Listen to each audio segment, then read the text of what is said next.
Сите идни процеси кои се важни за државата и бараат поддршка од втората поголемина етничка заедница мора да одат преку Европски фронт, ново правило на Бујар Османи.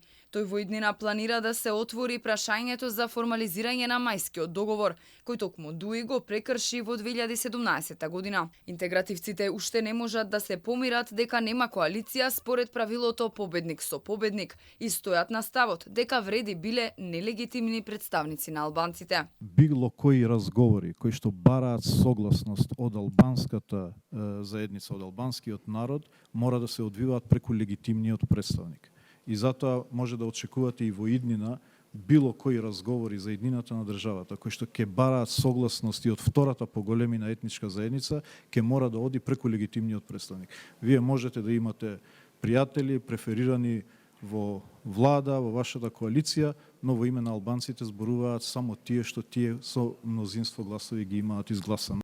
А кога новинарите му посочија на Османи дека пред 7 години тие диригираа кој со кого ќе прави коалиција, односно влегува во брак со СДСМ, кој всушност изгуби на изборите, се правдаше дека тоа правило не важело за македонскиот политички блок. Механизмите на рамковниот договор не се однесуваат на мнозинската заедница.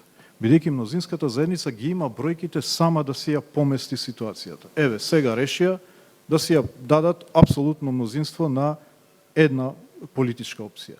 Тие механизми се донесени за немнозинските заедници, за да не бидат мајоризирани.